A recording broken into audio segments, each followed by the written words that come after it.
২০০৭ সালের ১১ জুলাই ময়মনসিংহের কাশরে আদম কাল্ট বা আকিদায় বিশ্বাসী আনোয়ার দরবেশের পরিবারের ৯ সদস্য চলন্ত ট্রেনের নিচে ঝাঁপ দিয়ে গণ আত্মহত্যা করেন। প্রধানত আনোয়ার দরবেশের দ্বারা প্রবর্তিত এক উগ্র ধর্মীয় বিশ্বাসের বশবর্তী হয়ে এবং দীর্ঘদিনের আত্মহননমূলক ডায়েরির নির্দেশনা মেনে পরিবারের সদস্যরা এই মর্মান্তিক ঘটনা ঘটায়। ঘটনার পেছনের মূল বিষয়গুলো: আত্মহনন।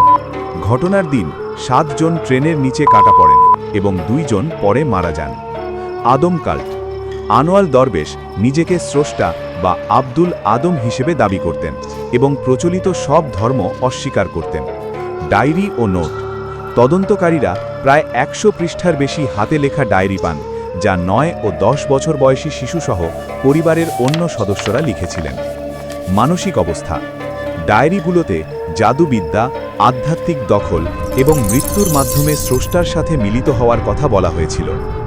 আনোয়ার দরবেশ মূলত পাকিস্তান সেনাবাহিনীর একজন নন কমিশনড অফিসার ছিলেন, যিনি ১৯৭১ সালে বাংলাদেশের স্বাধীনতার পূর্বেই চাকরি থেকে অবসর গ্রহণ করেন।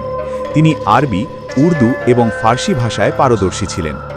২০০০ সালের ১০ জুলাই ঢাকার বারডেম হাসপাতালে হৃদরোগে আক্রান্ত হয়ে মারা যাওয়ার আগে তিনি নির্দেশ দিয়েছিলেন যে তাকে বাড়ির ভেতরে পা পশ্চিম দিকে রেখে দাফন করতে হবে, যা ইসলামী রীতির বিপরীত। স্থানীয়দের বাধায় এবং পুলিশ হস্তক্ষেপে সর্বশেষ ময়মনসিংহের চর কালীবাড়ি কবরস্থানে ইসলামী রীতি অনুযায়ী দাফন করা হয়। আনোয়ার দরবেশ মারা যাওয়ার ৭ বছর পর একজন বাদে পুরো পরিবার এমন মর্মান্তিক ঘটনার সিদ্ধান্ত নেয়।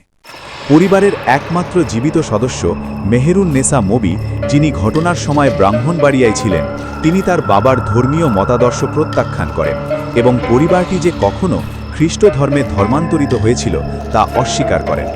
তিনি আরও দাবি করেন যে এই মৃত্যুগুলো আত্মহত্যা ছিল না, বরং কিছু প্রতিবেশী এবং আত্মীয়দের দ্বারা পরিকল্পিত হত্যাকাণ্ড ছিল। আনোয়ারের মৃত্যুর পরের বছরগুলোতে লেখা পারিবারিক ডায়েরিগুলোতে ক্রমাগত নির্যাতনের কথা উল্লেখ ছিল। একটি ডায়েরি, যা সম্ভবত আনোয়ারের স্ত্রী হেনা লিখেছিলেন, তাতে বলা হয়েছে, গ্রামবাসীরা লাঠি, ছুরি, দা নিয়ে আমার সন্তানদের ওপর হামলা করেছে। তারা বৃষ্টির মতো পাথর ছুঁড়েছে। গ্রামবাসীরা আমাদের ওপর ৬ বছর ধরে নির্যাতন চালাচ্ছে। আমরা শীঘ্রই প্রতিশোধ নেব।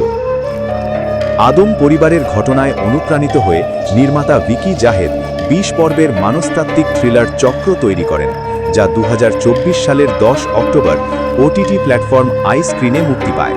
এতে অভিনয় করেছেন তৌসিফ মাহবুব এবং তাসনিয়া ফারিন।